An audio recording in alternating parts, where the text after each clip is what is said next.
Pessoal, o nome da pregação de hoje é Confiando na Prosperidade. Salmo, capítulo 30, é um salmo de Davi. Ó Senhor, eu te exaltarei porque tu me levantaste e não permitiste que os meus inimigos rissem de mim. Ó Senhor meu Deus, clamei a ti e tu me curaste. Senhor, tu me tiraste da sepultura, preservaste minha vida para que eu não descesse à cova. Cantai louvores ao Senhor, vós que sois seus santos, e louvai seu santo nome. Porque a sua ira dura um momento, no seu favor está a vida. E na versão revista atualizada, acho que está um pouco melhor a tradução, que até para sentido de continuidade, a tua ira dura um momento, mas o teu favor dura a vida toda. O choro pode durar uma noite, mas o cântico de júbilo vem de manhã. Eu, porém, dizia na minha prosperidade, jamais serei abalado. Tu, Senhor, pelo teu favor, fizeste com que a minha montanha permanecesse firme. Apenas escondeste o rosto e fiquei perturbado. Senhor, a ti clamei e ao Senhor supliquei. Que proveito haverá no derramar do meu sangue? E se eu descer a cova, acaso o pó te louvará? Ou proclamará a tua verdade? Senhor, ouve e tem compaixão de mim. Ó Senhor, sê o meu auxílio. Converteste meu pranto em dança. Tiraste meu pano de saco e me vestiste de alegria, para que eu te cante louvores e não me cale. Senhor meu Deus, eu te louvarei para sempre. Meus irmãos, imagine o seguinte cenário. Você está em uma enorme mansão. Você tem muito dinheiro. Você também tem muitas seguranças. Você é uma pessoa importante e poderosa na cidade. Você não tem preocupação alguma. Ora, isso não é o sonho de qualquer mortal, inclusive de uma pessoa considerada pessoa de bem. Não é isso basicamente que as pessoas sonham? Em ter uma estabilidade financeira para que aí se sintam seguras? Não é isso? Não é isso que a gente pensa que é o objetivo da existência humana? Trabalhar, dar duro, para ter um emprego sólido, para dizer, agora eu estou tranquilo.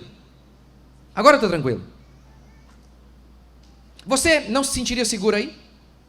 Pois bem, esse foi exatamente o pecado de Davi. Davi, diz o texto, ele confiou na sua prosperidade. Davi foi perseguido sistematicamente por muito tempo pelo homem mais poderoso da nação. Mas um dia, seu reino se estabeleceu. Um dia, Davi estava sentado em seu palácio, recheado de soldados. Ele estava seguro, rico, próspero, com uma linda família. E nesse momento, ele pecou. Ele confiou em sua prosperidade. Ele esqueceu-se de que o palácio não era a sua segurança. O emprego não era a sua segurança. Os soldados não eram sua segurança.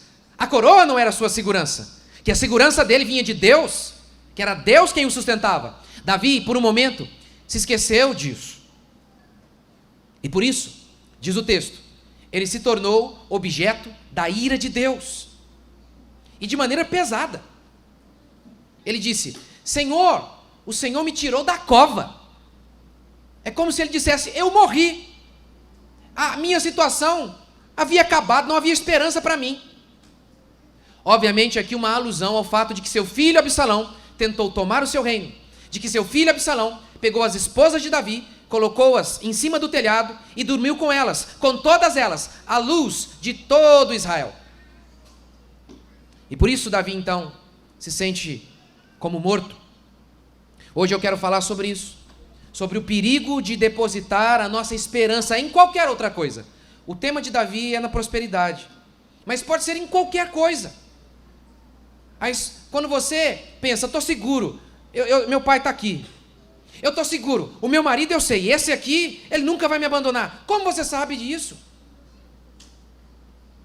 Eu estou seguro, eu tenho um emprego, um bom emprego, eu não posso ser despedido do meu emprego, eu estou seguro. Meus irmãos, isso aqui é Davi. Isso aqui é Davi. Vocês se lembram quem é Davi? Deixemos que o próprio Deus descreva Davi. Pois Davi fizera o que era reto perante o Senhor, e não se desviara de nada daquilo que ele ordenara em todos os dias de sua vida, exceto no caso de Urias. Deus está dizendo que Davi foi fiel todos os dias. Todos os dias. Se esse homem pode cair no pecado de confiar em qualquer outra coisa que não o Senhor, imagine eu e você. Isso aqui é de nos fazer tremer do quanto nós precisamos da graça de Deus. Nós lemos também a história de Ezequias. Lembra de Ezequias? Ezequias confiou no Senhor, o Deus de Israel. Nunca houve ninguém como ele entre todos os reis de Judá, nem antes nem depois dele. Nunca ninguém confiou em Deus como Ezequias. Mas diz o texto que quando Ezequias havia se estabilizado, ele também confiou na sua prosperidade. E diz o texto que ele exaltou o coração. Se esses homens podem fazer isso, você acha mesmo que não é possível que, em alguns momentos, você não esteja colocando a sua confiança na prosperidade, em alguém, no governo? Primeiro, um pano de fundo histórico para entender tudo isso aqui.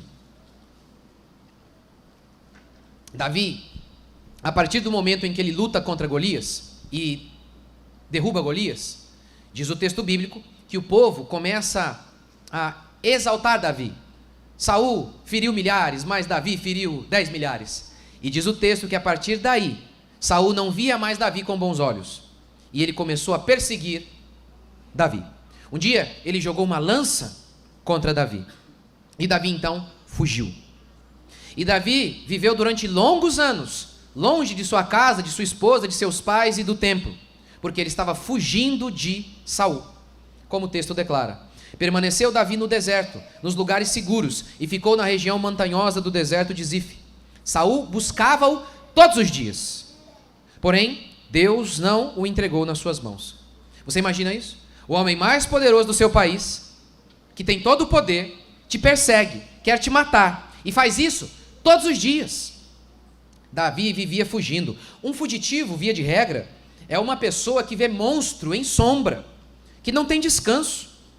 Um dia Davi estava na caverna de Adulão. Outro dia, o desespero dele foi tamanho que Davi se escondeu em meio aos filisteus. Lembra quem eram os filisteus? Inimigos históricos de Israel. O grande Golias era filisteu. Mas a angústia de Davi, o medo de Davi foi tamanho que até entre os inimigos ele buscou refúgio.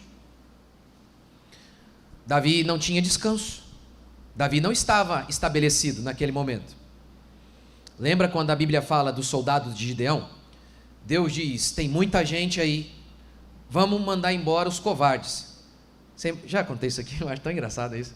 Tinha muita gente lá. Aí, quem é banana aqui? Aí todo mundo: pode ir embora. Você imagina? Certeza, hoje ia acontecer a mesma coisa. A maioria da cristandade: os covardes podem ir embora. Ei, beleza, que bênção. Ele fala assim. E aí depois Deus fez um segundo teste. Falou assim: fala para eles irem tomar água. E aí diz o texto que aqueles que se ajoelharam, enfiaram a cabeça lá no rio, Deus falou: não presta, esse não presta para mim. Mas aquele que agachou e ficou com a cabeça erguida e levou água à boca assim, olhando, porque estamos em guerra, tem que vigiar o tempo todo, esse é bom. Só sobraram 300 que vigiavam o tempo todo. Tem gente que não vê a hora de descansar, de baixar a guarda. A Escritura declara: vigiai e orai o tempo todo. O tempo todo. Era assim que Davi vivia, sabendo que havia um homem, o mais poderoso de seu país, querendo matá-lo. Ele vivia vigiando o tempo todo. Mas, diz o texto bíblico, que Davi foi estabelecido como rei. Primeiro em Judá, porque por conta do pecado de Salomão, Deus dividiu as tribos. Por conta dos pecados em Israel, Deus havia dividido. Estava lá o povo já ainda bagunçado. De fato, a grande divisão se vai dar por conta do pecado de Salomão. Mas ainda não havia uma coroa que estruturava tudo. Tanto é que Davi, em primeiro lugar, assume apenas Judá. E depois ele assume tudo. Assume tudo. A Bíblia então descreve, lá em 1 Samuel, as vitórias de Davi. Davi pôs guarnições na Síria e em Damasco, e os sírios ficaram por servos de Davi, e lhe pagavam tributo, e o Senhor dava vitórias a Davi por onde quer que ia. Onde Davi estava, ele vencia. O texto bíblico também descreve como Davi tinha uma família grande, bonita e poderosa. E esse aqui era um símbolo também da prosperidade do reino de Davi. Depois que o rei Davi se instalou em seus palácios, e o Senhor lhe deu descanso. O menino Davi, que dormia na caverna, que chegou a ficar entre os filisteus. Entre os filisteus ele fingiu loucura, ele babou e começou a arranhar as portas. Agora o menino Davi está num palácio, uma família rica, poderosa, numerosa. Davi tem soldados, ele manda no país. Ele está estabelecido e Deus deu o que para ele? Deus deu descanso de todos os seus inimigos ao redor. Ele disse ao profeta Natã: aqui estou morando num palácio de cedro, enquanto a arca de Deus permanece numa tenda. Esse é um símbolo clássico do que antecede esse texto aqui, ó. Davi confiando na sua prosperidade. Agora eu tenho tudo. Os meus inimigos foram subjugados, minha família é bonita, eu tenho dinheiro no banco, eu estou no melhor momento. Foi aqui, foi nesse momento, o pior momento da vida de Davi. O pior momento. É logo após isso aqui que ele adultera com Betseba. E lembra do texto? Diz o texto que enquanto os reis iam para a batalha, Davi ficou em casa. Davi estava tão seguro da prosperidade do seu reino, ele confiava tanto na sua prosperidade, que enquanto os outros reis iam para a batalha, ele falou: nem preciso, eu estou tão de boa que eu nem preciso. Estava muito tranquilo e confiante na sua prosperidade. Estou seguro. Agora, eu sou inabalável. É o que ele diz aqui. Jamais serei abalado. Minha empresa está bem estabelecida. Agora. Eu passei no concurso, agora ninguém me tira daqui. Estou estabelecido. Esse é o contexto. Segundo, confiando na prosperidade. Davi agiu como um ímpio. O ímpio tem como característica o fato de que ele tem fé em outro Deus. Ainda que ele seja ateu, ele confia em alguma coisa. Os ímpios são assim, sempre seguros, se sentindo seguros, aumentam suas riquezas. É o Salmo 73, em que o salmista está dizendo que os ímpios tinham confiança no seu poder, na sua inteligência, no seu dinheiro. Vocês se lembram desse texto? Deus falando para Israel.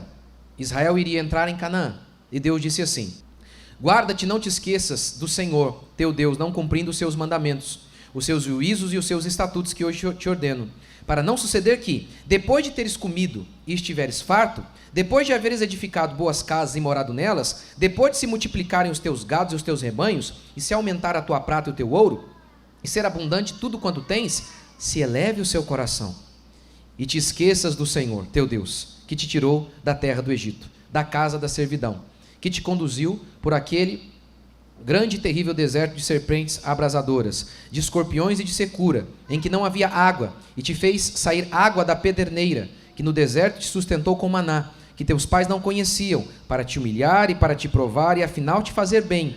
Não digas no teu coração: a minha força e o poder do meu braço me adquiriram estas riquezas. Deus está dizendo: vocês agora estão aqui, num deserto, numa tenda, mas um dia eu vou colocar vocês numa terra que mana leite e mel. Lá vocês serão prósperos.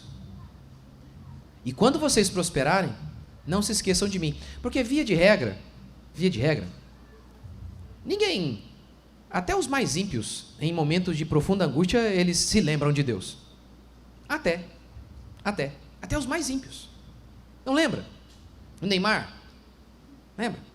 Foi lá, aconteceu aquelas coisas. Caminho, esqueci o nome. No outro dia ele estava na igreja. Até os mais ímpios, diante de situações de angústia profunda, eles se lembram de Deus. Mas Deus está dizendo: olha, não deposite a sua confiança na prosperidade, porque lembre-se, eu dei a prosperidade para você, eu dei essa segurança para você. E é justamente nesses momentos, quando a gente baixa a guarda, que outros pecados começam a surgir. É nesse momento. O período em que Davi mais fez burrada foi justamente nesse período em que ele estava em paz, tranquilo e estabelecido. Terceiro, é burrice confiar na prosperidade. Versos 6 e 7. Eu, porém, dizia: na minha prosperidade jamais serei abalado. Tu, Senhor, pelo teu favor, fizeste com que a minha morada permanecesse firme. Olha a conexão dos dois.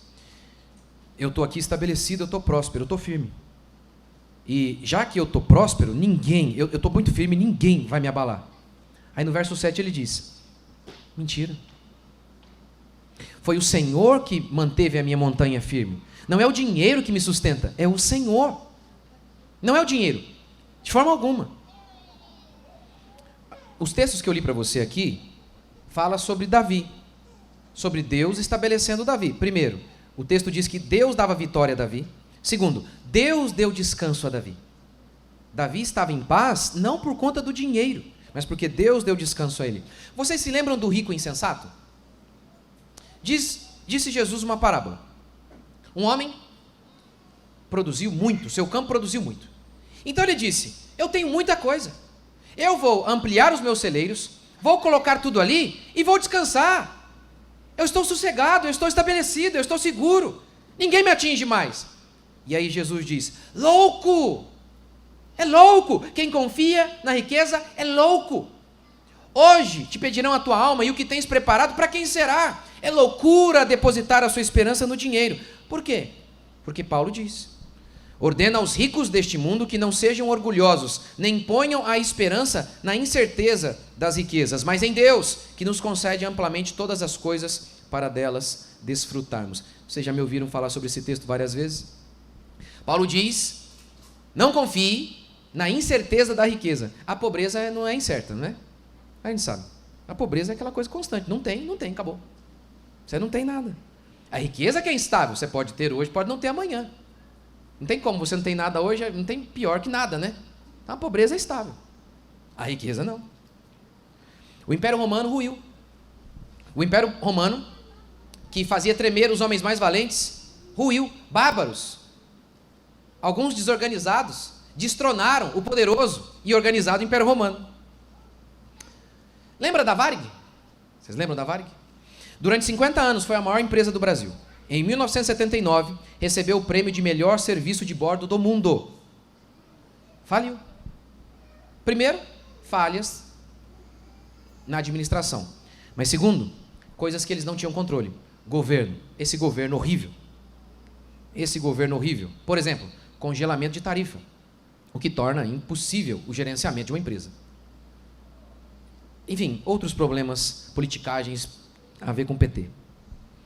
Mas olha, tá vendo? Primeiro, o fato humano ali.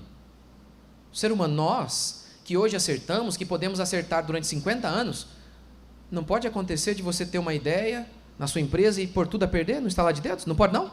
Mas claro que pode. Ou então, você nunca está sujeito ao governo, que ele faz uma lei que torna o seu negócio inviável? Você não lembra da pandemia, meu Deus do céu? Olha aí a pandemia. Quantos donos de restaurante, quantas pessoas guardaram durante anos dinheiro para abrir um negócio? Aí o cara abriu o negócio, veio o governo e fala: pode ficar fechado. Aí o cara que guardou 100 mil, investiu tudo ali, aí tem que pagar o aluguel. Ele fale sem nem tentar. Foi o que aconteceu. Muita gente faliu. Não, pastor, eu estou seguro. Eu estou no emprego que não pode ser mandado embora, eu sou concursado. Ah, é? Vou te contar uma história aqui. Isso aqui é real. Rapaz recebeu uma denúncia falsa. A moça queria o lugar dele. Rapaz foi mandado embora, perdeu o emprego e se matou. E sendo concursado. É porque você sabe hoje, né? Roubar o país não dá cadeia, não. Tem até bandido governando aí, dizem. Não tem problema nenhum, não. Mas se uma mulher fizer uma denúncia falsa contra você, meu amigo... Aqui, o irmão da igreja aqui, que é advogado, defendeu um caso aqui na região, em que, mesmo provando a inocência do cara, o cara não conseguiu voltar para o emprego. Mesmo provando a inocência do cara. E você confiando em si mesmo, em qualquer outra coisa que não Cristo? Deus meu. Muitas pessoas se percebem a confiança delas em qualquer outra coisa quando elas perdem algo. Morreu o pai. Normal ficarmos tristes. Todo mundo fica, normal. E por meses. Mas dizer, minha vida acabou? É porque o seu pai era o seu ídolo. Perdeu o emprego? Normal ficar profundamente triste. Normal. Teve uma queda no rendimento? Normal ficar triste, qualquer um fica. Mas dizer, minha vida acabou? A partir dali ficar profundamente deprimido? Não. Aí é porque você confiou na prosperidade. Aí você confiou no seu pai ou em qualquer outra coisa. Agostinho, no capítulo 10 do seu livro A Cidade de Deus, ele diz assim: os santos nada perdem quando perdem coisas temporais. Os santos nada perdem quando perdem coisas temporais. Por quê? Os bárbaros invadiram Roma e mataram crentes e incrédulos.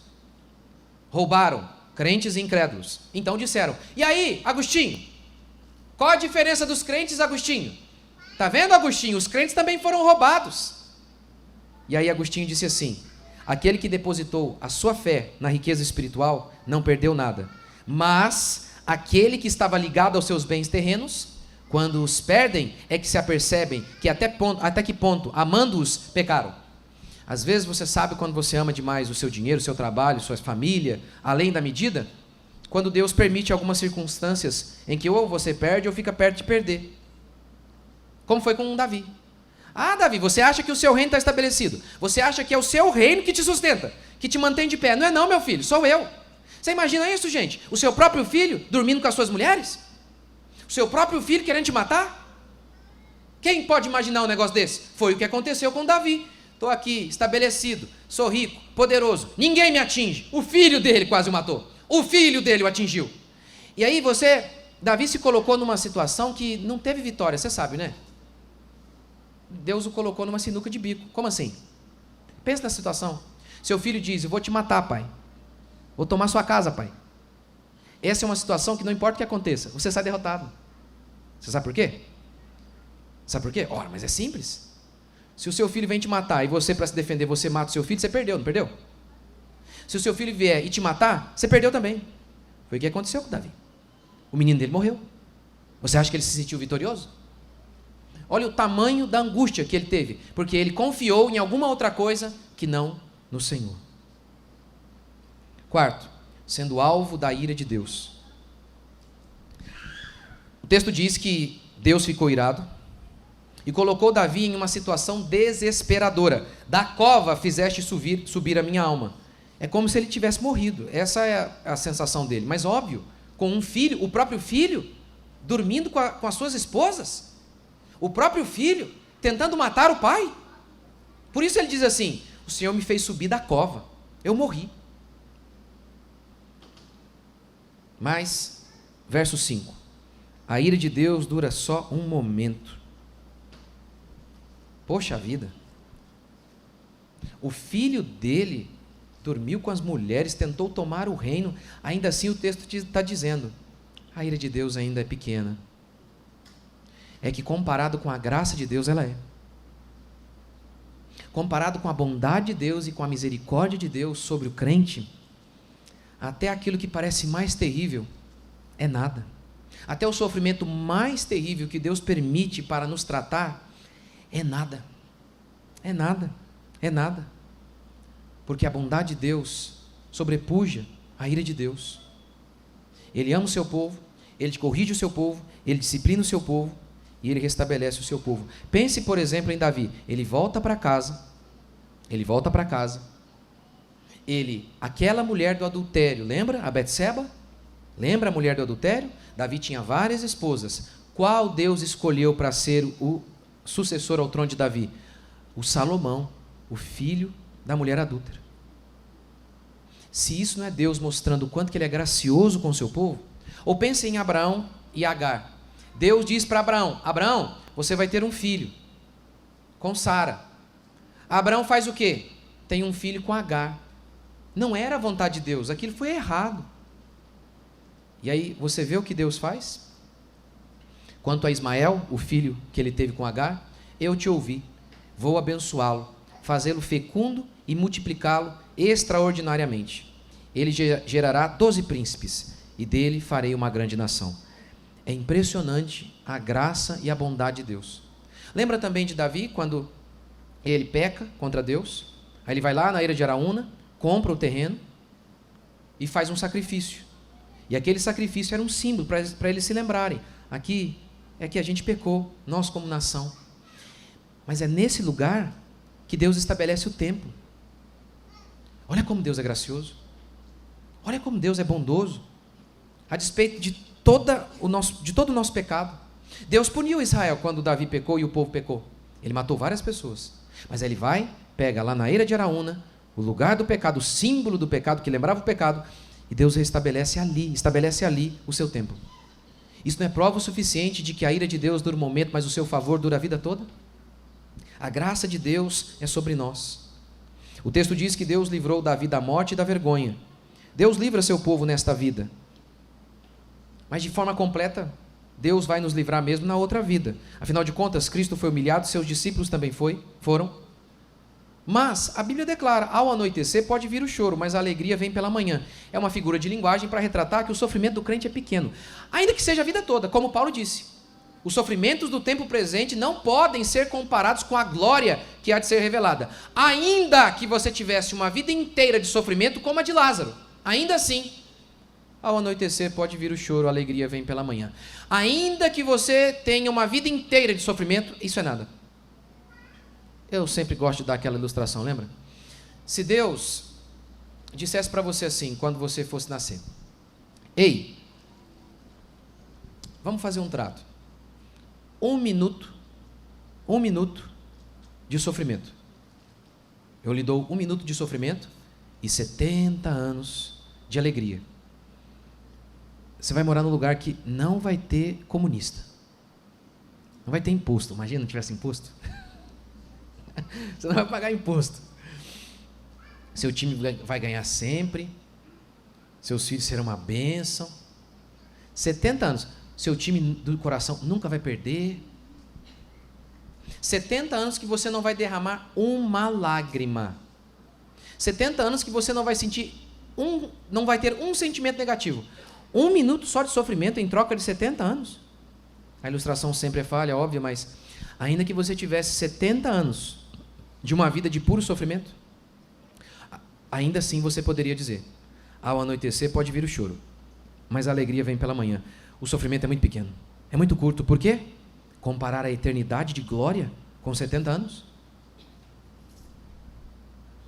E tudo isso que a gente vê em Davi, Deus restabelecendo Davi, Deus reconstruindo Davi, tem a ver com o fato de que Davi se arrependeu profundamente.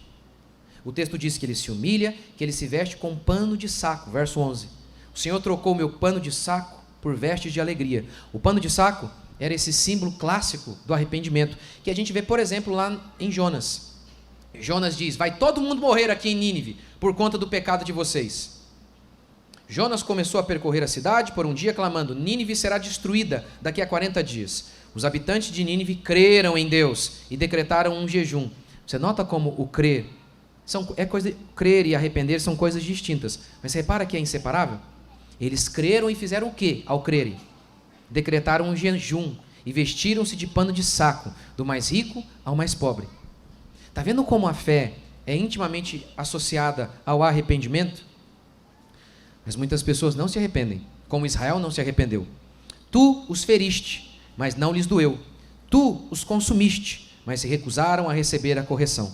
Endureceram o rosto mais do que uma rocha e não quiseram se converter. É o que a gente pode fazer. Diante do sofrimento, podemos ficar com raiva de Deus, podemos culpar o mundo, podemos culpar Deus e o mundo. Ou podemos fazer o que Davi fez. Ele se arrependeu de todo o coração e Deus se tornou favorável a ele. E eu sei que você pode pensar que se arrepender é algo fácil. Não é impossível, humanamente falando. Tanto que Jesus disse que o Espírito Santo viria para convencer o homem de pecado. Por quê? Ainda que o pecado bata em nós como uma carreta, naturalmente falando, nós não nos convencemos de pecado. Vemos o cisco lá longe no olho do irmão, mas não vemos a trave atravessada em nós. Nós precisamos de um genuíno milagre para vermos os nossos pecados, nos arrependermos deles. Como, por exemplo, Davi aqui, ele está dizendo: eu confiei na pobreza, eu confiei na riqueza. Poxa, teve um dia, eu coloquei meu coração, eu depositei minha esperança ali. Eu fiz isso. Você consegue ver isso? Porque quando assim o vemos e nos arrependemos genuinamente, Deus se torna favorável. Vamos ficar de pé?